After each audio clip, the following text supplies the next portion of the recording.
Binigay sa akin ng magulang ko ang kumpanya nilang lubog na sa utang. Hulihin niyo ang anak ko. Siya ang may-ari ng...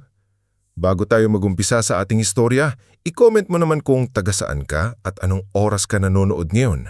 Malay mo baka sa mismong lugar ninyo rin may isang taong tahimik lang, minamaliit ng sariling pamilya pero sa likod ng lahat ng panlalait ay may pangarap palang mas malaki kaysa sa kayang sukatin ng mga taong nangaapi sa kanya. Sa bayan ng Santa Alina, may isang lumong pabrika na halos kasabay ng tumanda ng mga punong akasya sa gilid ng highway.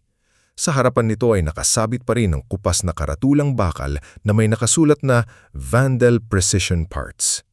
Noong araw, kapag narinig mo ang pangalan ng kumpanyang iyon, ang unang maiisip ng mga tao ay tibay, yaman at pangalan. Sila ang gumagawa ng piyesa ng traktora, makina ng patubig at iba pang gamit sa mga sakahan sa Karatigbayan. Pero sa paglipas ng panahon, unti-unting kumupas ang kinang nito, katulad ng pangalan ng pamilyang nagmamay-ari. Ang mag-asawang Donato Vandel at Criselda Vandel ang kinikilalang may-ari ng pabrika. Sa mga pagtitipon, laging mataas ang noo ni Donato, nakasuot ng barong na mamahalin at palaging may hawak na baston kahit hindi naman niya kailangan. Si Criselda naman ay kilala sa mala-reynang postura. Makapal ang alahas sa leeg, laging nakaayos ang buhok at hindi marunong tumingin sa mahihirap nang hindi nakanunot ang noo. Ngunit sa likod ng kanilang marangyang pagpapanggap, may isang anak silang matagal nang ibinaon sa hiya at galit, si Leora Vandel. Si Leora ang bunsong anak. Ipinanganak siya noong gabing nasunog ang isa sa pinakamahalagang makina ng pabrika. Mula noon, naging sumpa na sa pandinig niya ang paulit-ulit na paratang ng ina. Kung hindi ka ipinanganak noong gabing iyon, hindi sana nagsimula ang kamalasan sa kumpanya. Minsang sinabi ni Criselda habang pinupunasan ng brilyanteng singsing sa daliri. Noong bata pa si Leora, hindi niya naintindihan kung bakit tila bawat pagkakamali sa loob ng bahay ay may kinalaman sa kanya. Kapag bumaba ang kita ng pabrika, siya ang malas. Kapag nagkasakit ang isa sa mga trabahador, siya ang malas. Kapag natalo sa sugalang kuya niyang si Maverick, siya pa rin ang malas dahil masamang enerhiya ang dala niya sa pamilya. Si Maverick ang panganay at siya ang paborito. Matangkad, makinis magsalita at bihasang magpanggap na responsable sa harap ng ibang tao. Sa tuwing may bisita sa pabrika, ipinapakita siya ni Donato parang tropeo.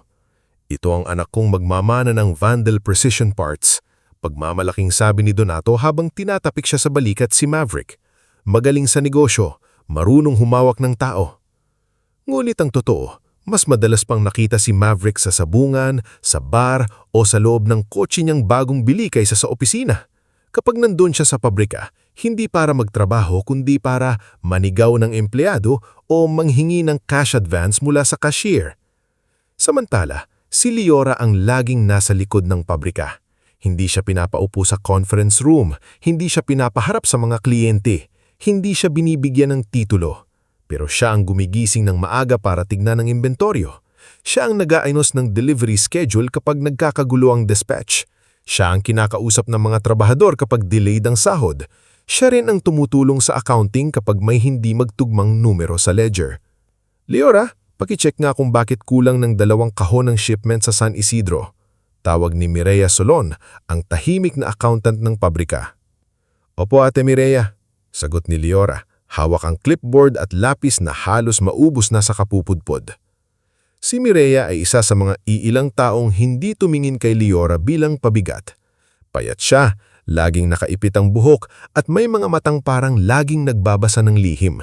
Hindi siya palang singil, pero sa bawat kapagkakataong napapahiya si Leora, siya ang tahimik na naglalagay ng kape sa mesa nito. Hindi mo kailangang sagutin lahat ng sinasabi nila. Minsan ay sabi ni Mireya habang pareho silang nasa maliit na accounting room. Kung hindi ko sasagutin, iisipin nilang totoo. Mahina ang sagot ni Leora. Tumingin si Mireya sa kanya. Hindi porket malakas silang magsalita, sila na ang tama. Ang isa pang naging sandalan ni Leora ay si Tatang Elpidio Ramos, ang pinakamatandang mekaniko ng pabrika. Mahigit 40 taon na siya roon. Siya ang nakakaalam ng tunog ng bawat makina, kung alin ang malapit ng masira, kung alin ang kaya pang ilaban. Para sa kanya, hindi lang bakal ang mga makina, kabuhayan iyon ng maraming pamilya. Anak, tawag ni Tatang Elpidio kay Liora isang hapon habang pinagmamasdan nilang pareho ang lumang lathe machine na hirap ng umikot. May mga bagay na hindi dapat minamadali. Ang bakal kapag mali ang pukpok, nababali. Pero kapag tama ang init at tama ang hulma, tumitibay. Gumiti ng mapait si Liora. Tao rin po ba iyon, Tatang? Oo, sagot ng matanda. Lalo na ang taong palaging nasasaktan. Kapag hindi siya tuluyang nabasag, siguradong titibay. Sa labas ng pabrika, may isa pang tapat kay Liora, si Nestor Galvez, dating driver ng delivery truck. Malakas ang boses ni Nestor, mahilig magbiro at laging may dalang pandesal tuwing umaga. Pero sa kabila ng magaan niyang ugali, alam niyang may malalim na problema ang kumpanya. Ma'am Liora, bulong niya minsang nakita si Liora na nag-iisa sa loading bay. Hindi ko alam kung dapat ko bang sabihin ito pero may mga piyesa tayong nawawala sa bodega. Hindi lang isa o dalawa. Marami. Napatingin si Liora. Kanino mo sinabi? Kay Sir Maverick sana kaso... Huminto si Nestor at napakamot sa ulo. Siya mismo ang nakita kong may kausap na buyer sa labas. Gabi na noon, may inilabas silang kahon. Nanlamig ang palad ni Liora pero hindi siya nagsalita agad. Matagal na niyang napapansin ang kakaibang galaw ng kapatid. May mga resibong nawawala. May mga suppliers na nagagalit kahit bayad na raw ayon sa records. May mga empleyadong nagrereklamo sa benefits na hindi nila natatanggap. Pero tuwing sinusubukan niyang itanong ito sa bahay, si Criselda ang unang sumasabog. Wala kang karapatang usisain ang negosyo, sigaw ng ina niya isang gabi sa hapagkainan. Hindi ka board member, hindi ka tagapagmana, anak ka lang namin na pinapakain namin. Tahimik na ibinaba ni Liora ang kutsara. Pero ako po ang kinakausap ng mga empleyado kapag wala silang sahod. Dahil bagay sa iyo makipag-usap sa mga ganyang tao, singit ni Maverick sabay tawa. Pareho kayo ng amoy ng grasa. Napahinto ang mga kasambahay sa kusina. Si Donato naman ay hindi kumibo. Iyon ang mas masakit para kay Liora. Ang katahimikan ng ama niyang minsang niyang inaasahang poprotektahan siya kanya. Lumipas ang mga buwan, mas naging malinaw kay Liora na hindi simpleng pagkalugi ang nangyayari sa Vandal Precision Parts. Isang umaga, habang naglilista siya ng returned items, dumating ang isang magsasakang supplier na si Mang Avelino Dacumus. Pawis na pawis ito at hawak ang lumang sobre. Ma'am Liora, pasensya na, pero kailangan ko na pong maningil. 3 buwan na kaming hindi nababayaran sa metal sheets. Hindi na po kami makabili ng materyales. Nagulak si Liora. Pero may release voucher po kayo nung 1 buwan. Nakalagay sa records, paid na kayo. Umiling si Mang Avelino. Wala po kaming nakanggap. Pinapirma lang kami ni Sir Maverick nung acknowledgement. Sabi niya susunod na ang bayad. Doon nagsimulang mabuo ang bigat sa dibdib ni Liora. Hindi na ito kapabayaan lang. May ginagawa silang mali. At ang pinakamatakot-takot, ginagamit nila ang pangalan ng kumpanya habang mga ordinaryong tao ang unti-unting nadudurog. Kinagabihan, habang tulog na ang karamihan sa bahay, bumalik si Liora sa pabrika. Bit-bit niya ang maliit na flashlight at susi sa lumang filing room na ibinigay noon ni Tatang Elpidio para sa emergency. Iyong silid na iyon ay bihira ng buksan. Amoy alikabok, lumang papel at kalawang. Naroon ang mga lumang kontrata, blueprint ng makina, tax records at mga kahon na may label na halos hindi na mabasa. Isa-isa niyang binuksan ng mga drawer. Sa una, mga ordinaryong dokumento lang ang nakita niya. Ngulit sa ikatlong cabinet, may natuklasan siyang folder na walang label. Nang binuksan niya iyon, bumilis ang tibok ng puso niya. Mga loan agreement, mga promissory notes, mga listahan ng equipment na isinangla, mga payroll report na may pirma ni Criselda at mga withdrawal slip na may pirma ni Donato. At sa pinakailalim, may pangalan na paulit-ulit na lumalabas. Rufino Talavera. Kilala niya ang pangalang iyon. Si Rufino ay isang financier na kinatatakutan sa probinsya.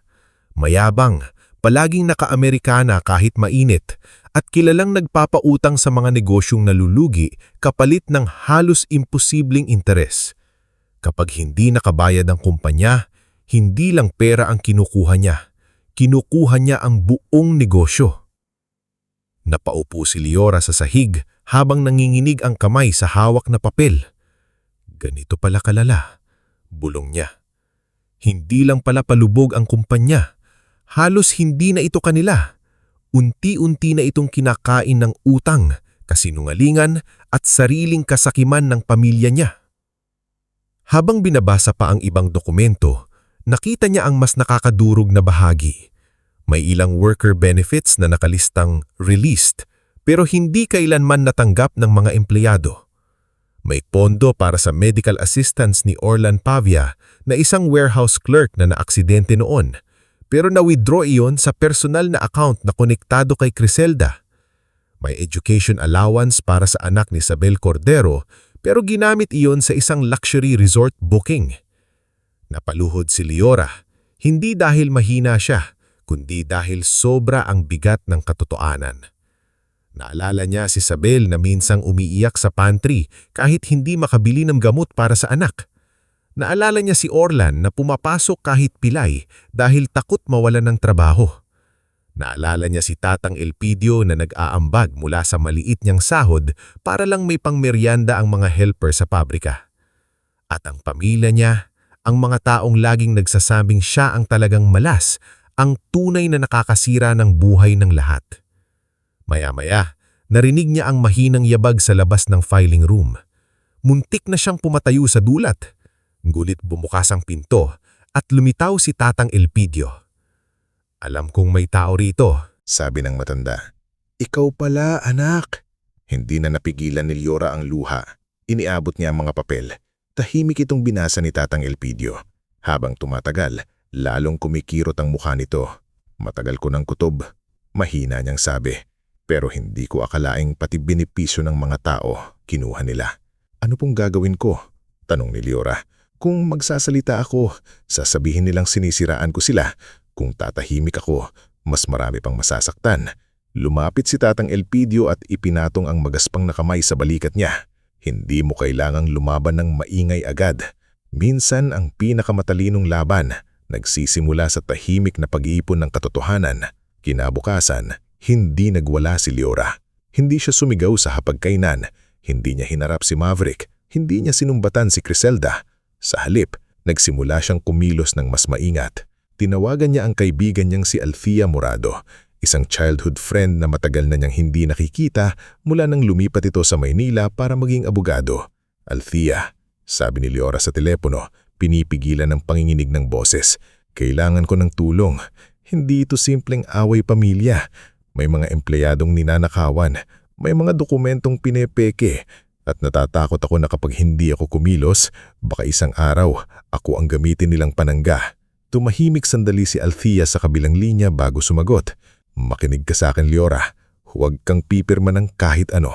Iskan mo lahat ng hawak mo, gumawa ka ng kopya, at mula ngayon, lahat ng makikita mong ebidensya, itago mo sa lugar na hindi nila maaabot." Sa unang pagkakataon matapos ang maraming taon, may naramdaman si Liora na kakaiba. Hindi pa yun tagumpay, hindi pa yun lakas, pero yun ang simula ng pagmulat. Habang ang pamilya niya ay patuloy na nagpapanggap na makapangyarihan sa harap ng bayan, si Liora ay tahimik na nagsimulang mag-aral tuwing gabi. Business restructuring, corporate law basics, accounting fraud at debt management. Sa umaga, siya pa rin ang anak na pinagsasabihan ni Crescenda na walang silbi. Siya pa rin ang babaeng inuutos-utusan ni Maverick na parang tauhan lang sa sarili nilang kumpanya. Siya pa rin ang tahimik na gumagawa ng inventory, tumutulong kay Mireya Solon sa accounting room at nakikipag-usap kay Nestor Galvez tungkol sa mga shipment na hindi nagtutugma sa record. Pero sa gabi, ibang Liora ang nabubuhay. Sa maliit niyang kwarto sa mansyon ng mga Vandal, Habang tulog na ang lahat at mahina na ang ilaw sa pasilyo, binubuksan niya ang laptop na second hand na binili niya sa sariling ipon. Isa-isa niyang iniiskan ang mga resibo, loan agreements, benepisyo ng empleyadong hindi na ibinigay at mga dokumentong may pirma ni na Donato at Criselda. Sa bawat pahinang kinokopya niya, sa bawat resibong itinatago niya, sa bawat luha ng empleyadong pinakikinggan niya, mas lalong lumilinaw ang pangako niya sa sarili. Hindi niya hahayaang mamatay ang pabrika. Hindi niya hahayaang madurog ang mga taong walang kasalanan. At higit sa lahat, hindi niya hahayaang ang pangalan niyang matagal nilang ginawang sumpa ay manatiling nakayuko habang ang tunay na may sala ay patuloy na nakatayo sa ibabaw ng kasinungalingan. Bago tayo magpatuloy sa susunod na parte ng ating istorya, i-comment mo muna kung taga saan ka at anong oras ka nanonood ngayon. Minsan habang tahimik tayong nanonood sa buhay ng iba, may parte pala ng kwento nila na parang kwento rin natin, lalo na kapag ang taong matagal nang minamaliit, unti-unti nang natututong tumayo nang hindi na humihingi ng permiso sa mga nanakit sa kanya. Matapos ang gabing natuklasan ni Liora ang mga dokumentong nagbunyag ng tunay na kalagayan ng Vandel Precision Parts, ay nagbago ang paraan ng pagtingin niya sa bawat sulok ng pabrika. Dati ang naririnig lang niya sa tunog ng makina ay trabaho. Ngayon, bawat ingay ng bakal, bawat usok na lumalabas sa lumang exhaust at bawat pagod na mukha ng manggagawa ay nagpapaalala sa kanya na may mga taong umaasa sa kumpanyang iyon, kahit ang mismong pamilyang nagmamay-ari ang unti-unting sumisira. Hindi siya basta nagsalita, hindi siya nagwala, hindi niya hinarap agad sina Donato, Criselda at Maverick. Sinunod niya ang bilin ni Attorney Alfia Morado, mag-ipon ng ebidensya, huwag pumirma ng kahit ano at huwag ipakitang alam niya ang lahat. Kaya sa mga sumunod na buwan, naging doble ang buhay ni Liora. Sa umaga, siya pa rin ang anak na pinagsasabihan ni Criselda na walang silbi. Siya pa rin ang babaeng inuutos-utusan ni Maverick na parang tauhan lang sa sarili nilang kumpanya. Siya pa rin ang tahimik na gumagawa ng inventory, tumutulong kay Mireya Solon sa accounting room at nakikipag-usap kay Nestor Galvez tungkol sa mga shipment na hindi nagtutugma sa record. Pero sa gabi, ibang Liora ang nabubuhay. Sa maliit niyang kwarto sa mansyon ng mga Vandel, habang tulog na ang lahat at mahina na ang ilaw sa pasilyo, binubuksan niya ang laptop na second hand na binili niya sa sariling ipon. Isa-isa niyang iniiskan ng mga resibo, loan agreements, benepisyo ng empleyadong hindi na ibinigay at mga dokumentong may pirma ni na Donato at Criselda. Sa bawat pahinang kinokopya niya, sa bawat resibong itinatago niya, sa bawat luha ng empleyadong pinakikinggan niya, mas lalong lumilinaw ang pangako niya sa sarili. Hindi niya hahayaang mamatay ang pabrika. Hindi niya hahayaang madurog ang mga taong walang kasalanan. At higit sa lahat, hindi niya hahayaang ang pangalan niyang matagal nilang ginawang sumpa ay manatiling nakayuko habang ang tunay na may sala ay patuloy na nakatayo sa ibabaw ng kasinungalingan. Sabi noon ni Orlan, pasensya na kung mabagal ako ngayon, hindi pa po kasi tuluyang magaling. Nang tanungin niya ito kung bakit hindi muna magpahinga, napangiti lang ito ng malungkot. Kapag hindi po ako pumasok, wala kaming kakainin. Ngayon, hawak ni Liora ang dokumentong nagpapatunay na may inilabas palang pondo para sa pagpapagamot nito. Pondo na hindi kailanman nakarating kay Orlan. Napapikit siya sa bigat ng sama ng loob. Paano nila nagawa ito? Bulong niya. Ngunit hindi sapat ang galit. Alam niyang kung galit lang ang paiiralin niya, matatalo siya sa sariling emosyon.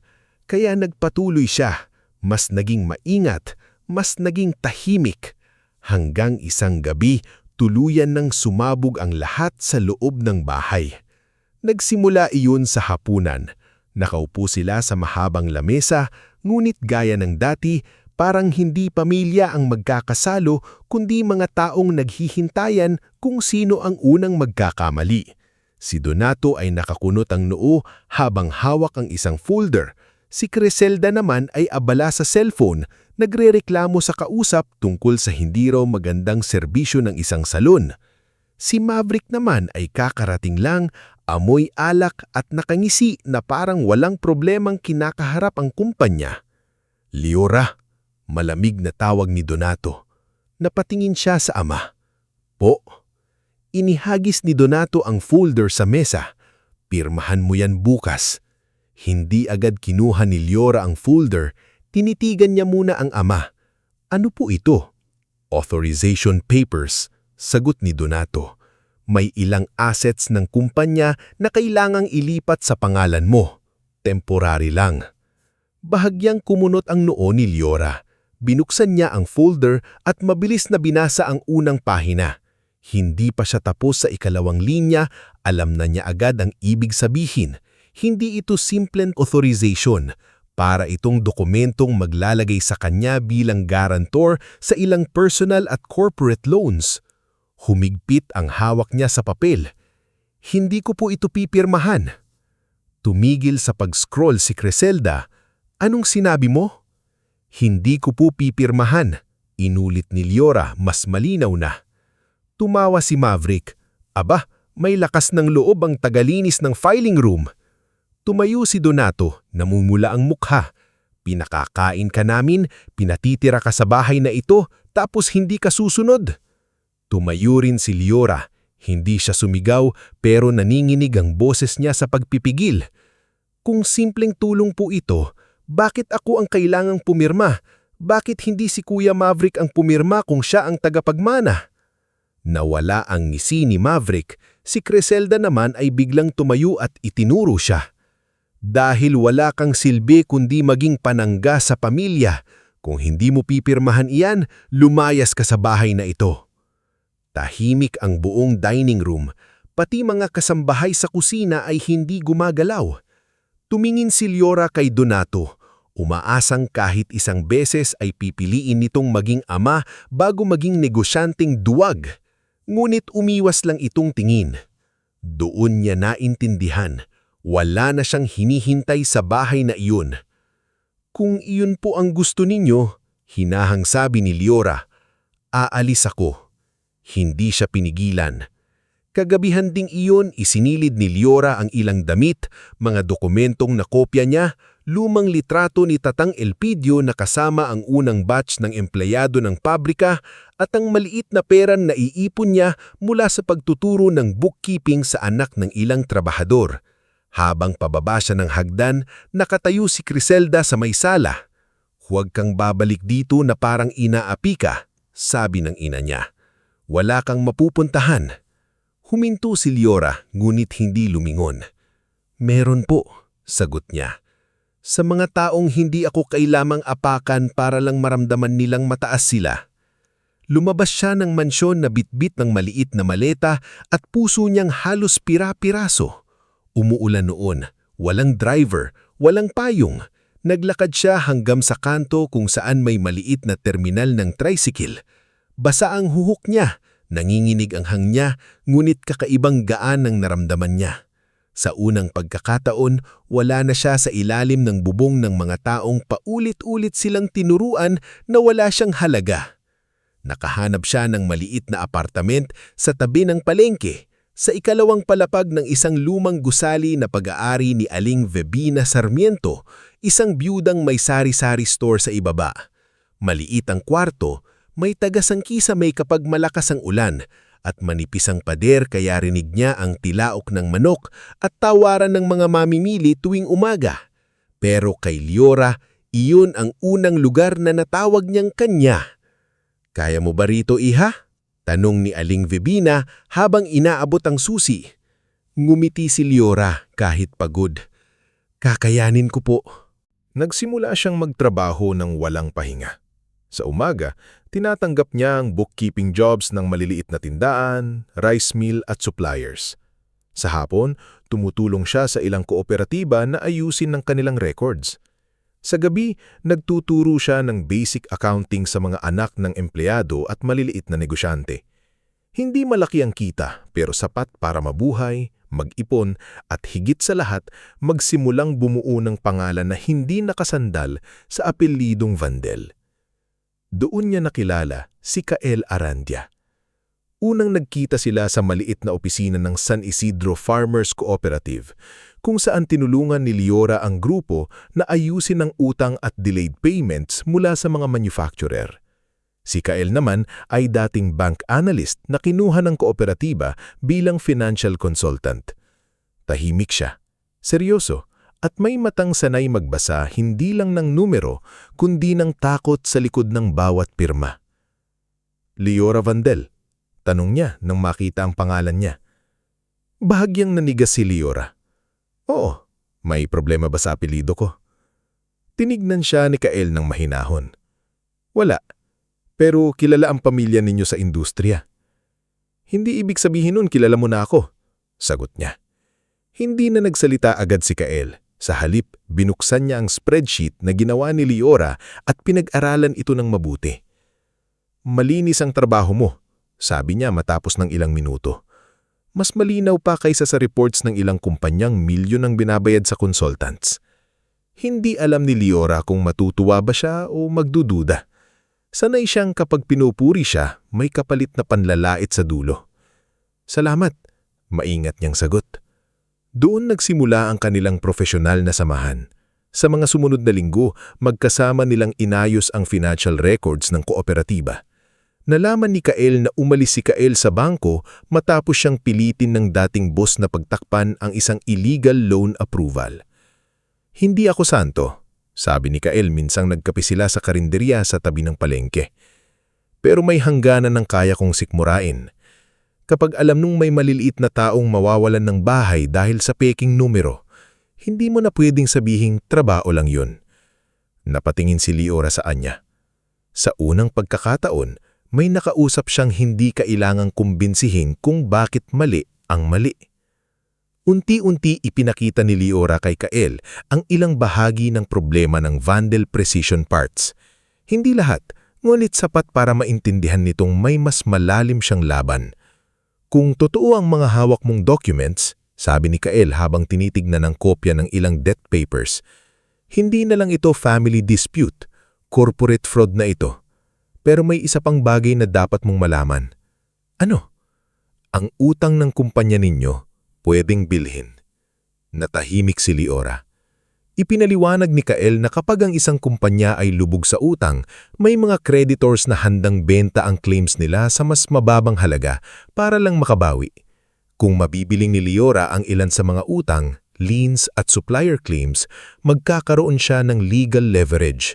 Hindi niya kailanang agawin ng kumpanya sa sigawan. Maaari niya itong kontrolin sa pamamagitan ng dokumento, batas at tamang diskarte. Mahal yun, sabi ni Liora. Oo, sagot ni Kael, pero hindi kailangan sabay-sabay at hindi mo kailangan mag-isa.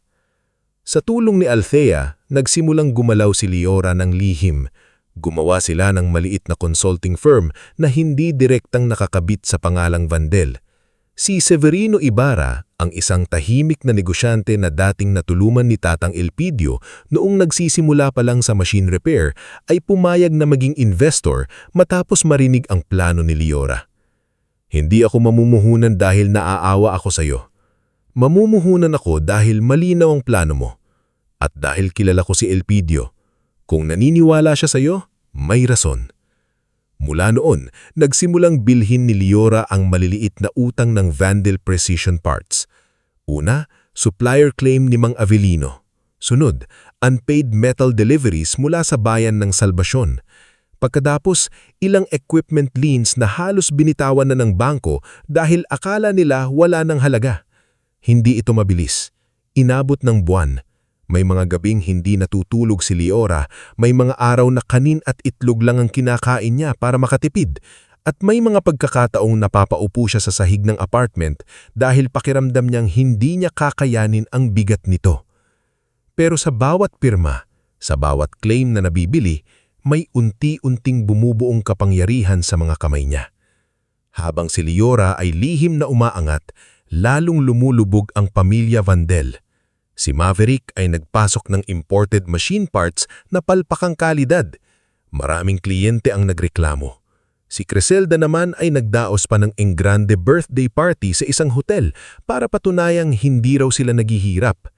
Si Donato ay pumunta kay Rufino Talavera para humingi ng panibagong palugit. Ngulit imbis na tulungan, lalo siyang sinakal ng mas mataas na interes. Isang araw, tumawag si Mireya kay Liora. may bagong silang ginagawa.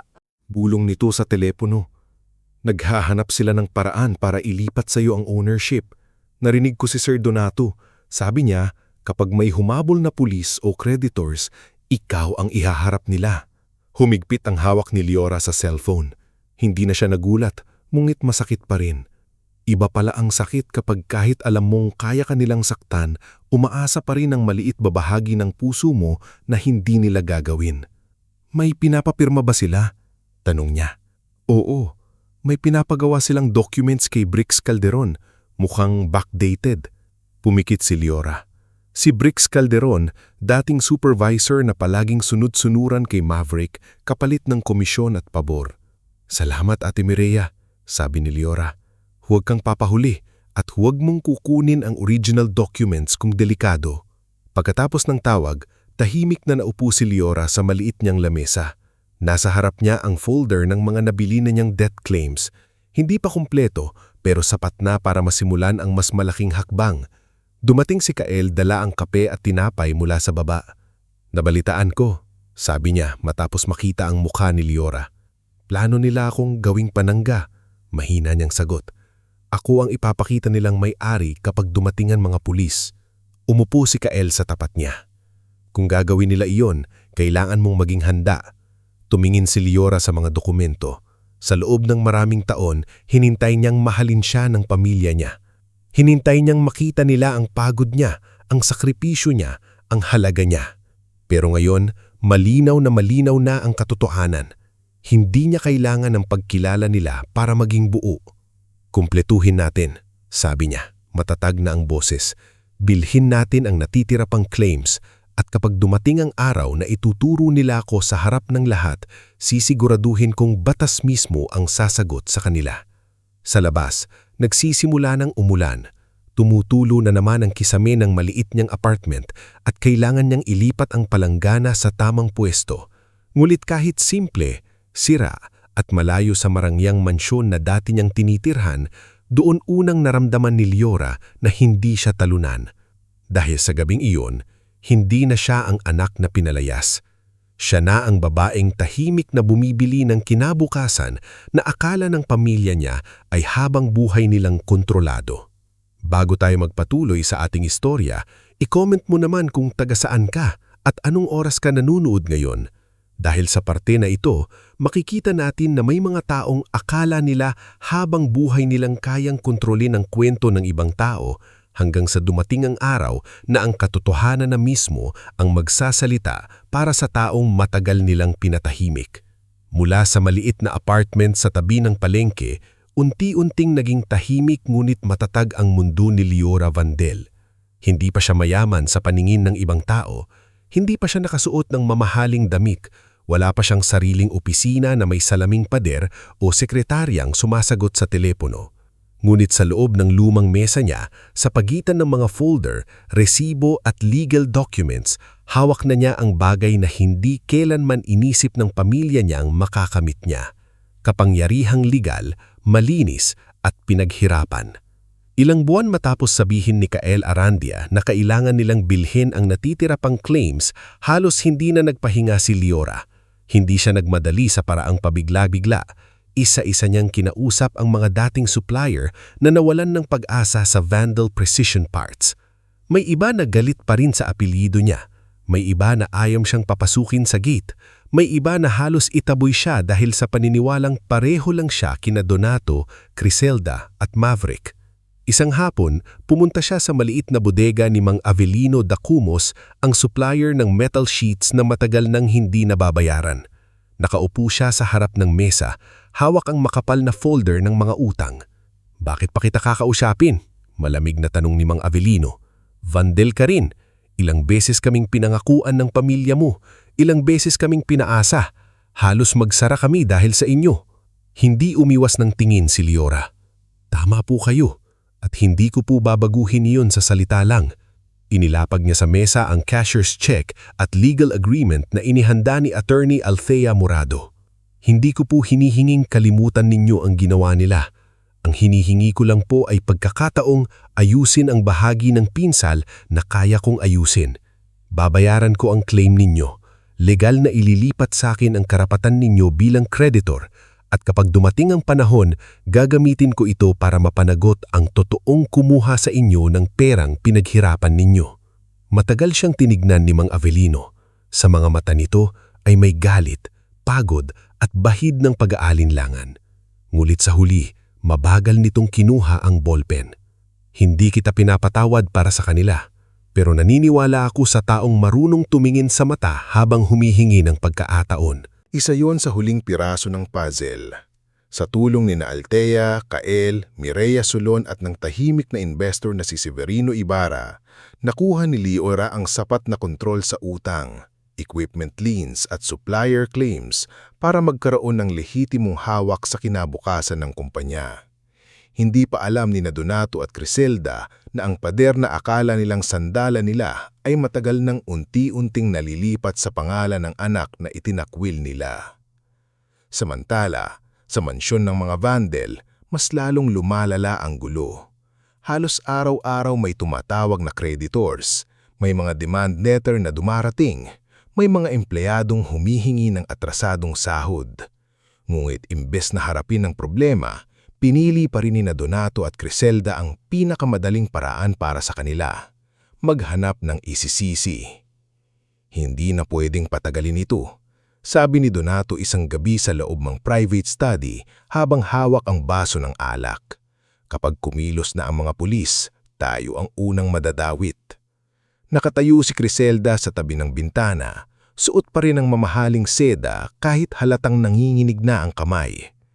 Kaya nga kailangan nating ilipat ang sisi kay Liora. Tutal, umalis na siya. Madali siyang palabasing galit, naghiganti, at kumuha ng kontrol sa kumpanya. Si Maverick na nakasandal sa sopa habang naglalaro ng cellphone ay tumawa. Mas maganda kung may eksena. Tawagin natin siya sa emergency board meeting. Imbitahin natin ng ilang creditors, ilang empleyado, tapos pulis. Doon natin sabihin na siya ang may-ari at siya ang dapat hulihin. Hindi ba delikado? Tanong ni Donato. Umirap si Criselda. Delikado lang kung may alam siya. Pero ano ba ang meron siya? Apartment sa palengke? Ilang resibo? Wala siyang laban sa atin. Hindi nila alam, sa parehong oras na pinaplano nila iyon, nakatanggap na si Mireya ng kopya ng Peking Board Resolution na ipinapadawa kay Brix Calderon. Nang gabing iyon, habang halos walang tao sa accounting room, lihim niyang kinuna ng litrato ang dokumento at ipinadala kay Liora. Hindi nagpanik si Liora nang mabasa niya ito. Hindi rin siya nagalit ng malakas. Nakaupo siya nool sa maliit niyang lamesa, may kandilang nakasindi dahil nag-brown out sa gusali. Sa tapat niya si Kael, binabasa ang parehong dokumento. Ito na yun, sabi ni Kael. Gagawin na nila. Dahan-dahang ibinaba ni Liora ang cellphone. Akala nila ako ang mahuhulog, pero ang totoo, sila ang tumawag ng mga taong makakarinig ng katotohanan. Kinabukasan, nagkita sina Liora, Althea, Kael, Mireya Solon at ng tahimik na investor na si Severino Ibarra sa maliit na conference room na inupahan nila sa isang business center sa Maynila.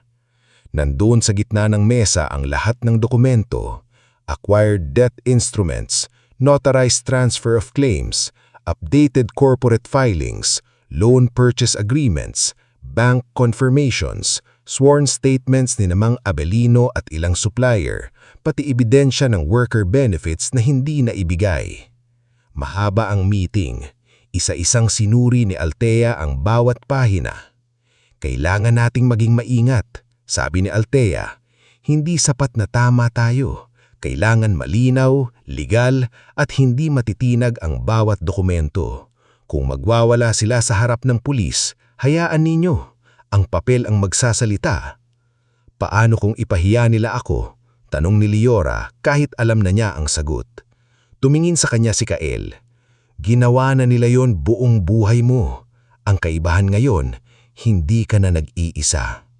Tumahimik si Liora. Hindi siya sanay sa ganoong pahayag.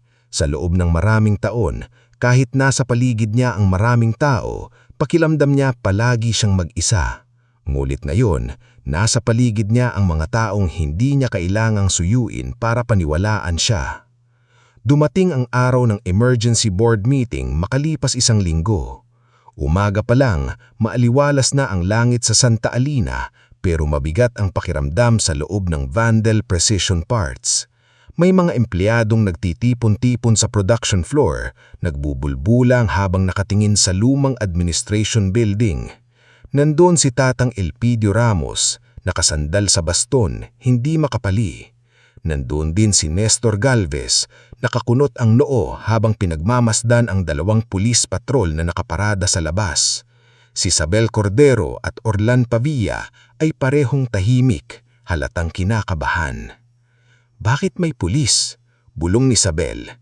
Hindi ko alam, pero kapag may pulis at may vandal, bihira ang mabuting balita. Sa loob ng lumang conference hall, nakahanda ang eksena. Si Donato ay nakaupo sa gitna, suot ang pinakamagandang barong kahit halata sa mukha ang pagpupuyat.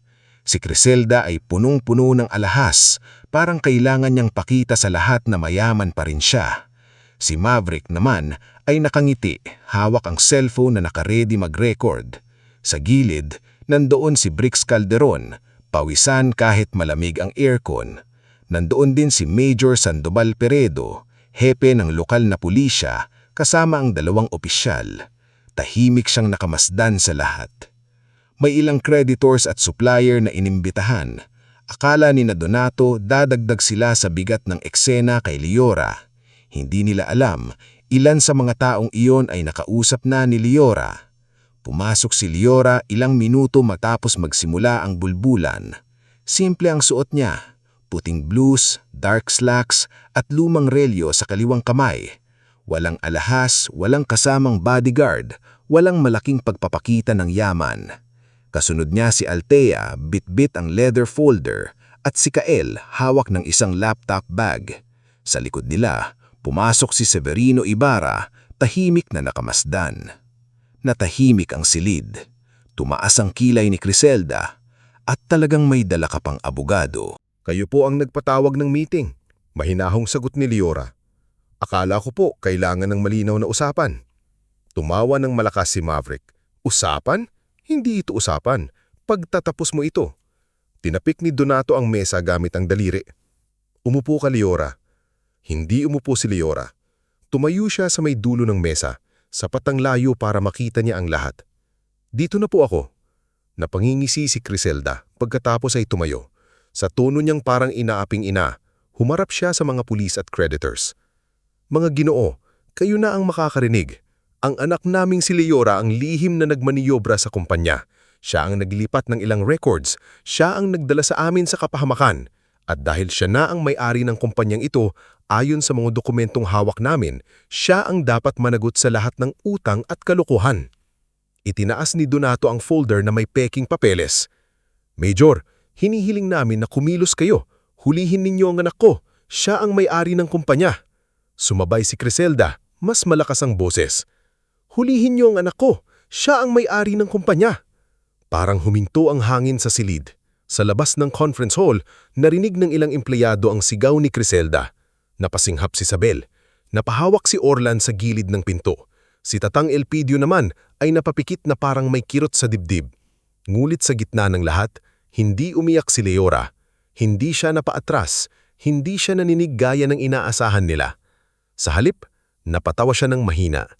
Hindi iyon malakas na tawa, hindi rin iyon pang-iinsulto, iyon ay tawa ng isang taong biglang naunawaan kung gaanong layo ang narating niya mula sa dating batang sinisisi sa lahat ng kamalasan. Namula si Criselda.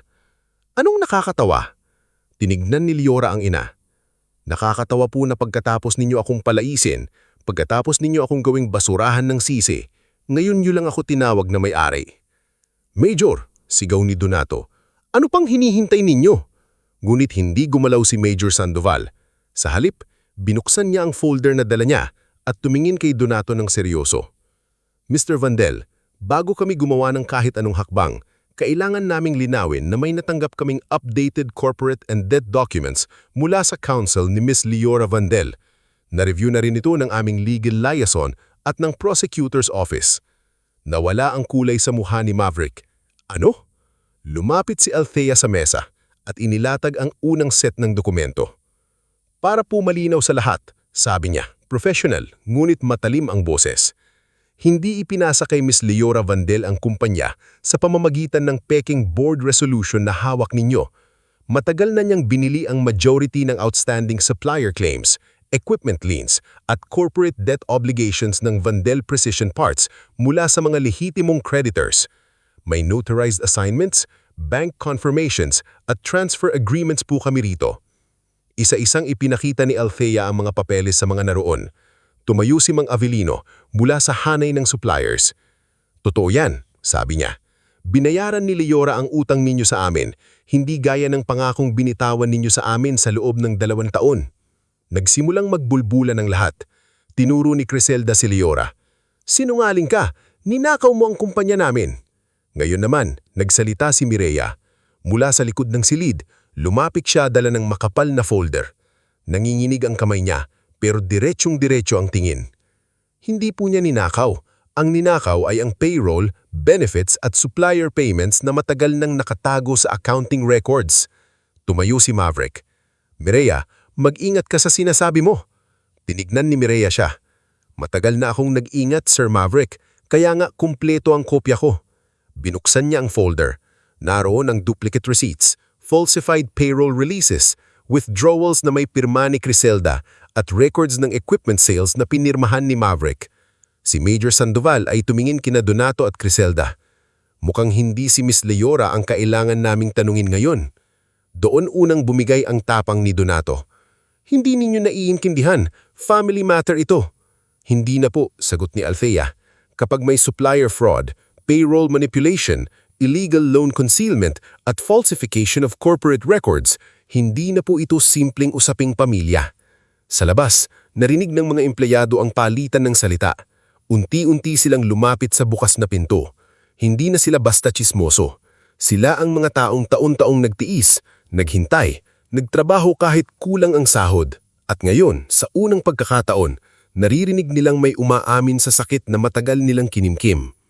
Napatingin si Leora sa kanila. Nakita niya si Tatang Elpidio. Ang matanda ay hindi nagsalita, ngunit bahagya itong tumanggo. Sapat na iyon para maramdaman ni Leora na hindi siya nagkamali sa piniling laban. Hindi pa inaresto sina Donato, Criselda at Maverick sa mismong sandaling iyon dahil kailangan dumaan sa tamang proseso ang formal complaint, prosecutor review at legal filing. Ngunit malinaw na malinaw sa lahat na bumagsak na ang maskara nila. Ang mga pulis na ipinatawag nila para ipahiya at hulihin si Leora ay siya ring unang humiling ng opisyal na pahiyag sa kanila tungkol sa mga ebidensyang hawak ni Mireya at Althea. Si Brix Calderon, na kanina pang pawisan, ay biglang aatras. Ngunit hinarangan ni Nestor ang pinto. Saan ka pupunta, Brix? Tanong ni Nestor. Akalala ko ba kasama ka sa tapang nila? Hindi na nakasagot si Brix. Huminga ng malalim si Leora. Pagkatapos ay humarap siya sa mga empleyado, creditors at pulis. Hindi ko po ipinapangako na bukas ay maayos na ang lahat. Sabi niya, hindi ko kayang burahin agad ang utang, takot at sakit na ginawa ng pamilyang nagdala ng apelyido ko. Pero mula sa araw na ito, wala nang manggagawang gagawing panangga. Wala nang supplier na lolokohin para lang may ipagmamayabang ang isang pamilya. At wala nang taong tatawaging malas dahil lang kailangan ng mayayabang ng mapagbubuntungan. Tahimik ang lahat. Pagkatapos, si Tatang Elpidio ang unang pumalakpak. Mahina noong una, nanginginig pa ang kamay. Sumunod si Isabel, sumunod si Orlan, sumunod si Nestor.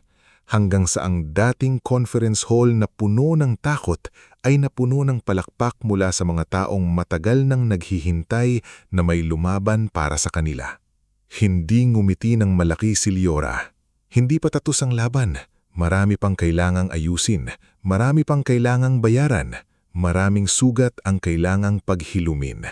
Nguit sa araw na iyon, sa mismong pabrikang minsang naging kulungan ng kanyang pagkatao, tumayo si Leora, hindi bilang anak na itinakwil, hindi bilang biktimang ipinahiya, at hindi bilang babaeng ginawang panangga. Tumayo siya bilang tunay na may-ari, hindi lang ng kumpanya, kundi ng sariling buhay na matagal nang sinubukang agawin sa kanya. Bago tayo magpatuloy sa ating istorya, i-comment mo naman kung taga-saan ka at anong oras ka nanonood ngayon.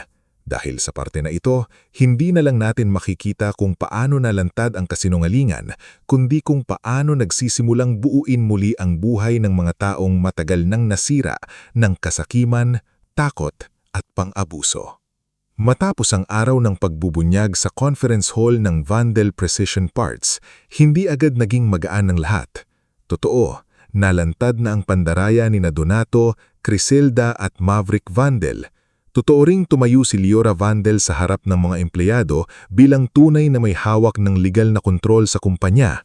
Ngunit sa likod ng palakpak, luha at pag-asa, naroon pa rin ang mas mabigat na katotohanan.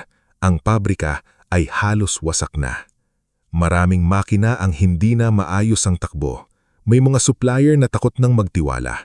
May mga manggagawang hindi pa rin sigurado kung may trabaho pa sila kinabukasan. At may mga utang, kasong kailangang isampa at perang kailangang hanapan ng paraan. Hindi sapat ang manalo sa isang araw, mas mahirap ang gumising kinabukasan at simula ng pag-aayos ng lahat ng iniwang sira ng mga taong nauna. Kinabukasan matapos ang matinding meeting, maagang pumasok si Liora sa pabrika.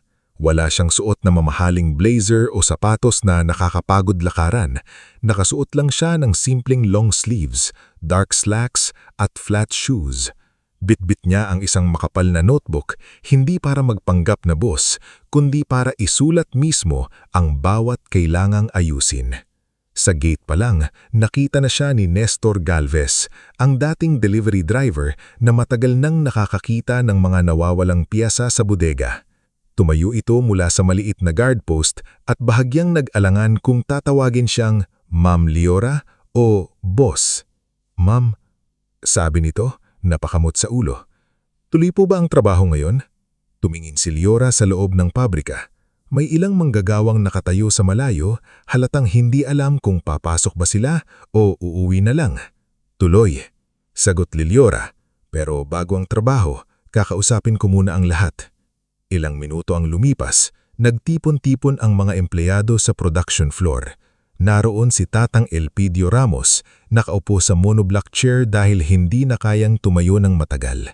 Naroon si Isabel Cordero, ang single mother na quality checker, hawak ang lumang lunch bag. Naroon si Orlan Pavia, ang dating warehouse clerk na minsang naaksidente ngunit hindi nabigyan ng tamang medical assistance. At naroon din si Junifer Laksamana, batang welder na halos 2 taon pa lang sa kumpanya, ngunit mukha ng pagod sa bigat ng responsibilidad sa pamilya. Tahimik ang lahat. Pagkatapos, si Tatang Elpidio ang unang tumayo sa harap nila. Alam kong marami sa inyo ang pagod na. Pagod sa pangako. Pagod sa delayed na sahod. Pagod sa takot na baka isang araw magsara na lang ang gate na ito at wala kayong makuhang kahit ano. Walang nagsalita, pero maraming matang nakatingin sa kanya ang biglang lumambod. Hindi ko kayo lolokohin. Hindi ko kayang ayusin ang lahat sa isang linggo. Hindi ko kayang sabihing wala ng problema. Pero sisimulan natin sa tama. Unang-una, ilalabas natin ang listahan ng lahat ng atrasadong sahod at benefits. Hindi na ito itatago sa opisina, hindi na paglalaruan. Kung may pagkukulang ang kumpanya sa inyo, malalaman nyo kung magkano, kailan babayaran at paano hahabulin. Naramdaman ang bulungan sa paligid. Si Isabel ang unang nagtaas ng kamay. Ma'am Leora, totoo po ba yun? Pati po bang medical at school assistance na hindi namin nakuha? Tumanggo si Leora. Oo, kasama iyon. Biglang napayuko si Isabel, pilit pinipigilan ng luha. Akala ko po wala na yon. Nahiya na akong magtanong noon kasi sabi ni Ma'am Criselda, abusado raw kami. Napahigpit ang panga ni Liora. Hindi kayo abusado, karapatan ninyo iyon. Sa gilid, si Orlan ay tahimik na nakikinig. Nang magtagpo ang tingin nila ni Liora, bahagya itong tumanggo. Para bang sa simpleng parahan ay nagsasabing matagal na niyang hinihintay ang araw na may magsasalita para sa kanila. Pagkatapos ng assembly, nagsimula ang tunay na trabaho. Hindi yun dramatic na parang sa pelikula. walang bigla ang yaman, walang himala. Ang mayroon ay mahabang oras ng audit, pag-uusap, pagbibilang, paghingi ng palugit at pagharap sa galit ng mga taong matagal nang pinaasa ng Vandel name. Si Mireya Solo nang unang itinalaga ni Liora bilang pansamantalang head ng Finance Review Team. Ayaw pa sana ni Mireya dahil natatakot siyang baka balikan siya ni Donato at Maverick. Ngunit kinausap siya ni Liora sa accounting room kung saan nagsimula ang maraming lihim. Ate Mireya, sabi ni Liora, kung ayaw mo, hindi kita pipilitin. Alam kong delikado ang ginawa mo para tulungan ako. Tumingin si Mireya sa mga lumang filing cabinet. Hindi ako natatakot para sa sarili ko, Liora. Natatakot ako na baka kapag pumalpak tayo, sabihin ng lahat pareho lang tayo sa kanila. Hindi tayo pareho, kaya nga kailangan kita. Matagal na natahimik si Mireya bago dahan-dahang tumanggo. Sige, pero walang special treatment. Kahit ikaw pipirma sa tamang voucher. Napangiti si Liora sa unang pagkakataon sa araw na iyon. Yun ang gusto ko. Sumunod nilang inayos ang mga assets ng dating pamilyang Vandel na binili gamit ang pera ng kumpanya. Sa tulong ni Attorney Althea Morado, sinimulan nilang i-freeze ang ilang accounts at ipabawi ang mga ari-ari ang pwedeng gamitin para pambayad sa mga empleyado. Ang mamahaling SUV ni Maverick na ipinagyayabang niya sa harap ng mga babae sa bar ay naibenta. Ang imported furniture ni Criselda na in-order mula sa abroad ay isinama sa liquidation. Maging ang private club membership ni Donato na taon-taon binabayaran ng kumpanya ay kinansila at ginawang bahagi ng recovery fund. Nang malaman ito ni Maverick, sumugod siya sa pabrika isang tanghali. Magulo ang buhok, nanginginig sa galit at may kasama pang dalawang kaibigan na halatang inakala nilang kaya nilang takutin ng mga tao. Liora! Sigaw niya sa production floor. Magnanakaw ka! Akin ang kotseng iyon! Lumapit si Nestor pero itinaas ni Liora ang kamay para pigilan siya. Hinahap siya ni Maverick ng kalmado. Hindi sa'yo iyon, nakapangalan iyon sa kumpanya. At dahil binili iyon gamit ang pera ng kumpanya habang hindi nababayaran ng sahod ng mga tao, ibabalik iyon sa mga taong dapat nakinabang sa perang iyon. Tumawa si Maverick pero halata ang takot sa mata. Akala mo boss ka na talaga? Vandel ka pa rin! Dugong Vandel ka pa rin! Hindi ko ikinahihiya ang dugo ko, pero hindi ko rin gagawing dahilan ang dugo para patawarin ang mali.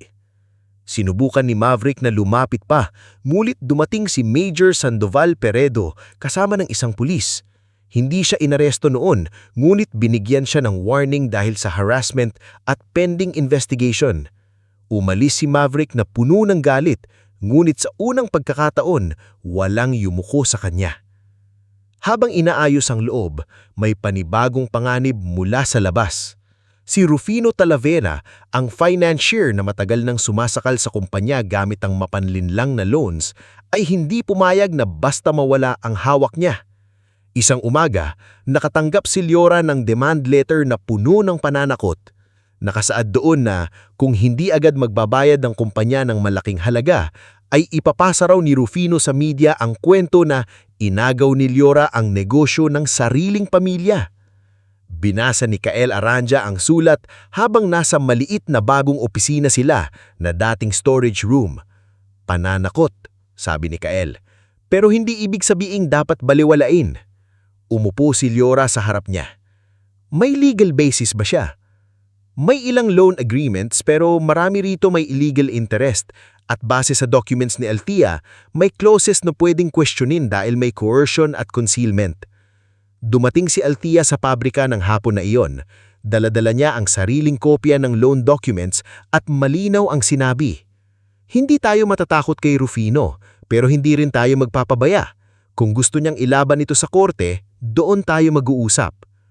Ngunit hindi lang demand letter ang plano ni Rufino. Makalipas ang ilang linggo, biglang nasira ang bagong inaayos na production line sa machine section. May isang importanteng part na mali ang pagkakakabit at muntik nang masugatan si Junifer nang biglang pumalya ang makina.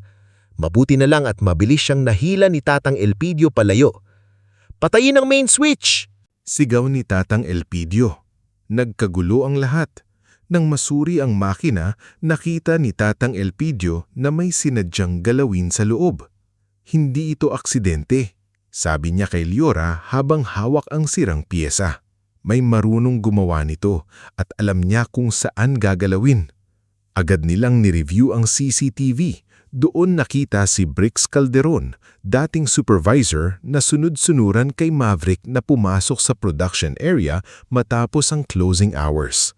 Nakasuot siya ng cap at jacket pero malinaw ang kilos at mukha nang lumingon sa kamera. Kinabukasan, nahuli si Brix sa terminal habang tangkang umalis ng bayan. Nang tanungin siya ng pulis, una siyang tumanggi. Pero nang ipakita ang CCTV at nang malaman niyang may record ng tawag mula sa tauhan ni Rufino, bumigay din siya. Pinagawa lang sa akin, nanginginig niyang sabi. Sabi nila, tatakutin lang daw si Liora para bumitaw. Hindi ko akalaing may masasaktan. Nang marinig iyon ni Liora, hindi siya tumawa. Hindi niya naramdaman ang sarap ng panalo. Ang naramdaman niya ay mas lalong tumibay ang pangunawa na ang pagbangon ay hindi lang pag-aayos ng pera. Kailangan ding protektahan ng mga taong pinipiling maniwala sa kanya. Mula noon, nagpatupad siya ng mas maayos na safety protocols. Si Tatang Elpidio ang ginawa niyang training head para sa mga bagong mekaniko. Kahit may edad na ito, biglang bumalik ang sigla sa mukha ng matanda. Ako? Training head? Natatawang tanong ni Tatang Elpidio. Liora, baka antukin ng mga bata sa kwento ko. Hindi po. Kailangan nila ang alam ninyo. Hindi lang sa makina, pati sa prinsipyo. Sa unang training session, si Junifer ang pinakaunang dumating. Bitbit niya ang notebook na binili pa raw niya sa tindahan ni Aling Vibina. Tatang, sabi ng binata, turuan niyo po ako hindi lang mag-welding. Gusto ko pong maintindihan kung paano nabubuhay ang buong makina. Napangiti si Tatang Elpidio.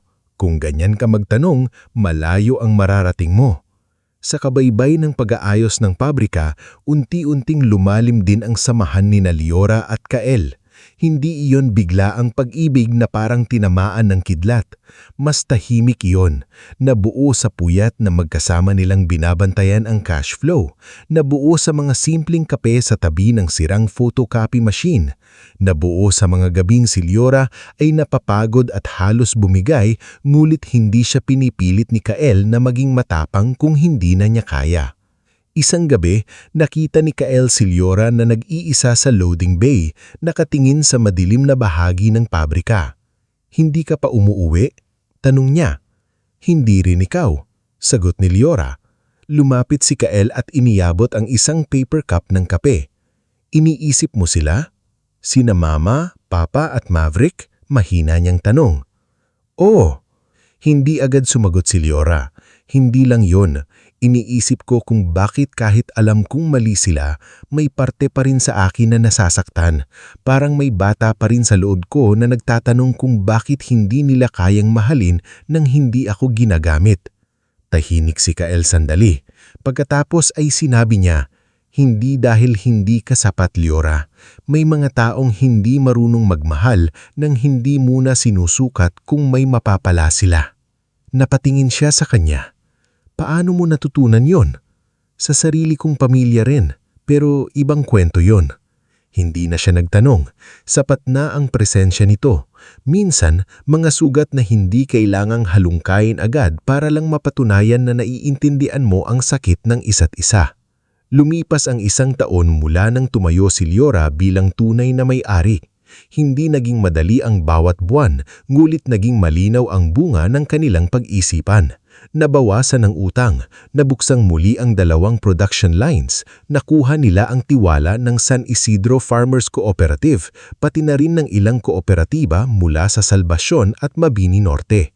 Gumawa sila ng mas murang piyesa para sa mga maliliit na magsasaka at dahil maayos ang kalidad, bumalik ang pangalan ng pabrika, hindi bilang Vandel kundi bilang bagong tatag. Isang umaga, tinanggal ang lumang karatalo sa harap ng gusali. Maraming empleyado ang lumabas para panoorin. Ang dating kupas na Vandel Precision Parts ay dahan-dahang binaba. hindi pumalakpak ang lahat agad. May lungkot din dahil kahit maraming sakit ang dala ng pangalang iyon, bahagi pa rin ito ng mahabang buhay nila. Pagkatapos, itinaas ang bagong karatalo, Liora Works Manufacturing. Tahimik na napatingin si Liora sa pangalan. Hindi ito simbolo ng yabang. Para sa kanya, paalala ito na isang bagay na minsang ginamit para apihin siya ay maaari palang gawing simula ng pagbabago. Lumapit si Sabel, hawak ng kamay ng anak niyang si Mina na ngayon ay nakabalik na sa pag-aaral dahil sa naibigay na educational assistance. "Ma'am Liora," sabi ni Sabel, "gusto lang po ni Mina magpasalamat." Nahiyang ngumiti ang bata. "Salamat po kasi may school shoes na po ako." Napayuko si Liora at ngumiti. "Mag-aral kang mabuti ha. Baka balang araw, ikaw naman ang magpapatakbo ng mas magandang kumpanya kaysa dito." Tumawa ng mahina si Mina, habang si Sabel naman ay napapainas ng luha. Sa kabilang bahagi, si Orlan ay nag-aayos na ng warehouse records gamit ang bagong system na itinuro ni Mireya. Si Nestor naman ay abala sa bagong logistics schedule. Si Junifer ay kasamang nagde-demo ni Tatang Elpidio sa training area. Si Althea naman ay kausap ang ilang supplier tungkol sa mas malinaw na kontrata, habang si Kael ay nakatayo sa tabi ni Liora, tahimik na pinagmamasdan ang lahat. "Malayo na," sabi ni Kael. "Malayo pa," sagot ni Liora. "Pero hindi ka na naiisa." Tumingin si Liora sa kanya, pagkatapos ay sa mga empleyadong abala sa paligid. Sa unang pagkakataon, ang pabrika na halos patay na sa utang, takot at kasinungalingan ay hindi na ang madilim na gusaling pinapasukan ng mga manggagawa ng puno ng pangamba kung may sahod pa ba sila sa katapusan. Ngayon, bago pa sumikat ang araw, may ilaw ng bukas sa production floor. May mga truck na pumapasok sa gate at may mga empleyadong nagbabatian na parang bawat umaga ay hindi na parusa kundi panibagong pagkakataon. At habang umiikot muli ang mga makina ng Liora Works Manufacturing, alam ni Liora na hindi pa tapos ang lahat. May mga kaso pang haharapin, may mga sugat pang maghihilom, may pamilya pa rin siyang kailangang harapin sa huling pagkakataon. Ngunit sa puntong iyon, malinaw na ang pinakamahalagang pagbabago. Ang kumpanya na minsang ginamit para gawing bilanggo ang kanyang pangalan ay naging tahanan ng mga taong sabay-sabay na natutong bumangon. Bago tayo magpatuloy sa huling parte ng ating istorya, i-comment mo naman kung taga-saan ka at anong oras ka nanonood ngayon. Sa pagtatapos ng kwentong ito, makikita natin na hindi lahat ng tagumpay ay nasusukat sa yaman, palakpakan o paghihinggitin. Minsan, ang tunay na panalo ay ang araw na kaya mo nang humarap sa nakaraan nang hindi ka na nito kayang ibalik sa dating ikaw. 3 taon na ang lumipas mula nang palitan ang lumang karatula ng Vandal Precision Parts at itaas ang bagong pangalan na Liora Works Manufacturing. Ang dating pabrika na halos patay na sa utang, takot at kasinungalingan ay nagbago na. Hindi na ito ang madilim na gusaling pinapasukan ng mga manggagawa ng puno ng pangamba kung may saod pa ba sila sa katapusan. Ngayon, bago pa sumikat ang araw, may ilaw ng bukas sa production floor, may mga truck na pumapasok sa gate, at may mga empleyadong nagbabatian na parang bawat umaga ay hindi na parusa kundi panibagong pagkakataon. Si Liora Vandel na dati ay nakatayo lang sa likod ng pabrika na may hawak na clipboard habang nilalait ng sariling pamilya ay hindi pa rin nagbago sa ilang bagay. Hindi siya naging mayabang, hindi siya naging malayo sa mga tao. Kahit may sarili na siyang opisina sa ikalawang palapag, mas madalas pa rin siyang makita sa production floor, sa warehouse o sa training area. Nakikinig sa hinaing ng mga manggagawa at nagtatanong kung may kailangan pa silang ayusin. Pero malaki na ang ipinagbago ng kumpanya. Mula sa isang lumang pabrika, naging isa itong respetadong manufacturer ng piyesa para sa mga kooperatiba ng magsasaka sa 3 bayan. Nakakuha sila ng kontrata mula sa San Isidro Farmers Cooperative, Salvacion Agricultural Group at Mabini Norfe Growers Alliance. Hindi kasing laki ng mga dambuhalang kumpanya sa Maynila ang Liora Works, pero matatag ito. Malinis ang record at kilala sa patas na pasahod. Si Sabel Cordero, ang dating quality checker na minsang napahiya dahil nagtanong tungkol sa school assistance ng kanyang anak, ay naging floor supervisor. Hindi na siya takot magsalita. Sa bawat may bagong empleyado, siya ang unang nagpapaalala.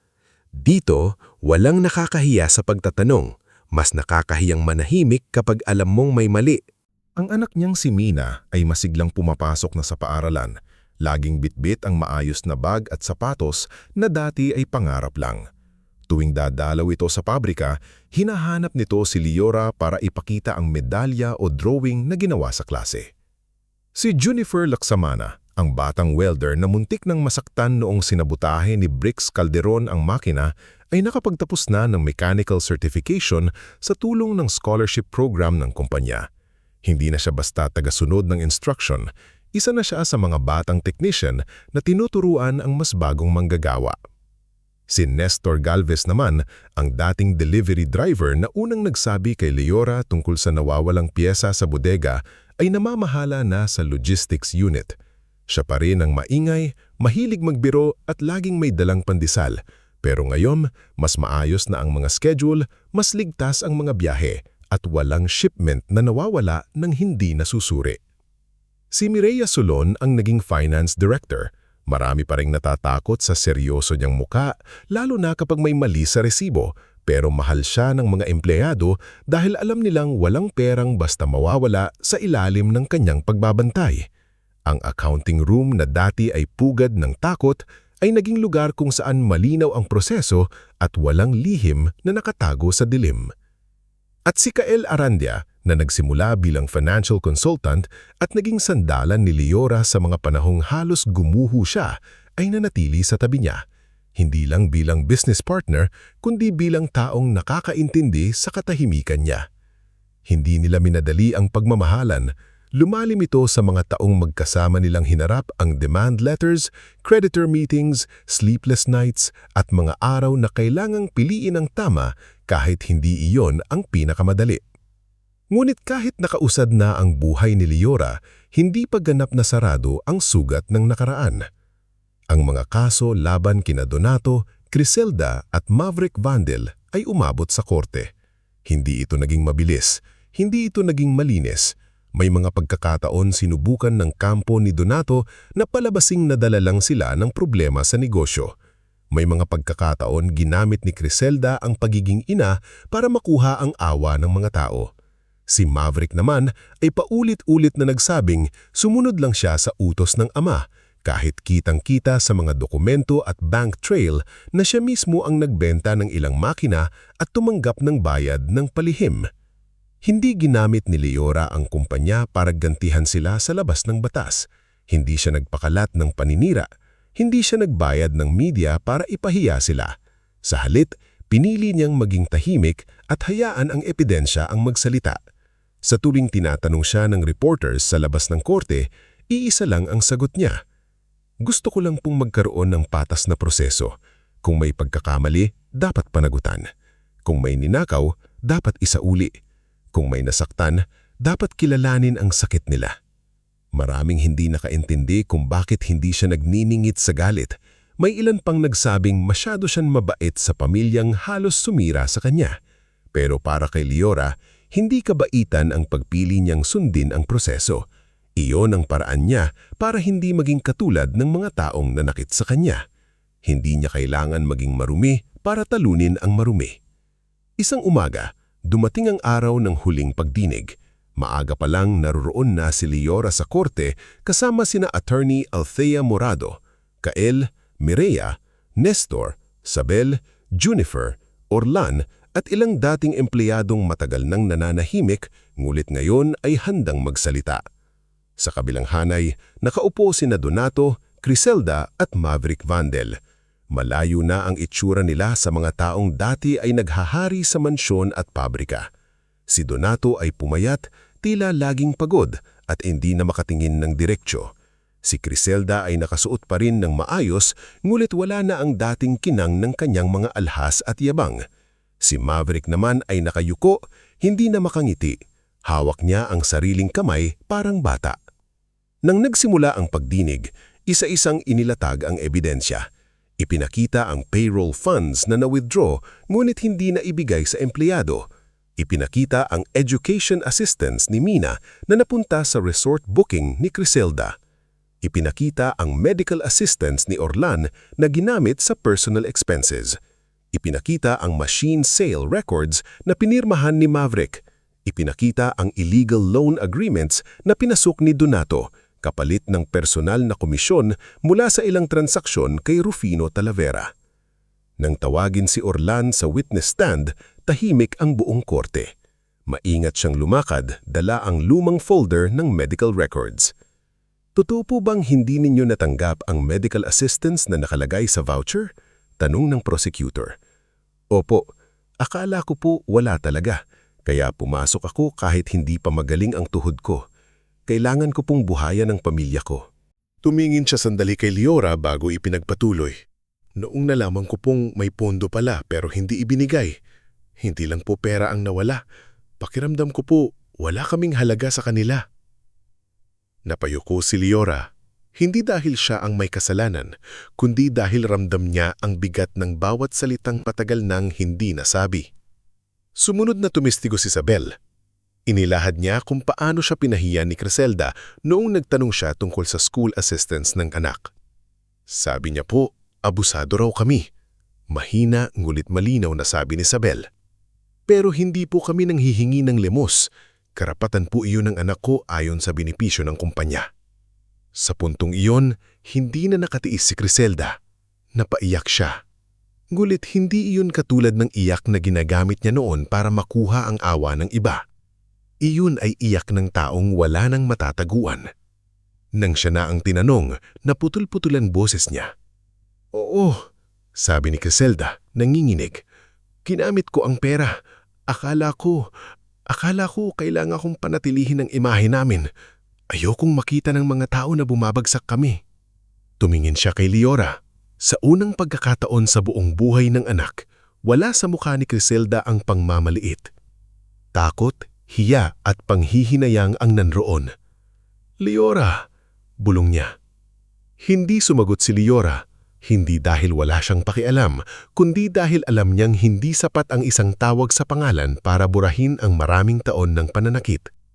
Si Donato naman nang humarap ay matagal na nanahimik, ngunit sa huli, inamin niyang pumirma siya sa ilang loan agreements kahit alam niyang mapapahamak ang kumpanya. Akala ko kaya ko pang iligtas ang pangalan namin, pero ang totoo, pangalan ko lang ang nililigtas ko. Si Maverick ang huling bumigay. Nang ipakita ang records ng machine sales at transfers, wala na siyang maikaila. Ako ang nagbenta, halos pabulong. Akala ko makakabawi ako sa sugal tapos maibabalik ko rin, pero lumala ng lumala. Walang nagsigawan sa loob ng korte, walang dramatic na sampalan, walang esenang sumobra sa ingay. Ang nanroon ay mas mabigat pa, ang katahimikan ng katotohanang wala nang matatakasan. Sa huli nagdesisyon ng korte batay sa batas. Sina Donato, Criselda at Maverick ay nahatulan sa kaukulang kaso ng fraud, falsification at misappropriation kasama ang mga financial penalties at restitution order para sa mga empleyado at suppliers na naapektuhan. Si Rufino Talavera naman, dahil sa ebidensyang lumabas sa mga loan documents at testimonya ni Brix Calderon, ay hiwalay na kinasuhan kaugnay ng predatory lending and coercion sa mga naluluging negosyo. Hindi nagdiwang si Liora sa labas ng korte. Nang lumabas siya, maraming reporters ang nakihintay. Ma'am Liora, masaya po ba kayo sa naging hatol? Sandali siyang tumigil. Tumingin siya sa malayo kung saan nakatayo sina Isabel, Junifer, Nestor, Mireya at Kael. Hindi po masaya ang tamang salita. Payapa siguro. Payapa dahil sa wakas, kinilala ng batas ang matagal nang pinasan ng mga taong nanahimik. Pagkatapos ng hatol, nagpatuloy ang buhay. Hindi na bumalik sina Donato, Criselda at Maverick sa poder. Hindi rin silang iniwan ni Liora na maggutom o walang kahit anong legal na suporta. Sinigurado niyang may abogado silang maayos, hindi para takasan ng pananagutan, kundi para maging pantay ang proseso. Para sa kanya, sapat na ang batas. Hindi na niya kailangang dagdagan ang parusa sa pamamagitan ng karupitan. Lumipas ang ilang buwan at isang mabigat na balita ang dumating. Si Tatang Elpidio Ramos, ang matandang mekanikong naging pangalawang ama ni Liora, ay pumanawan ng payapa sa kanyang tahanan.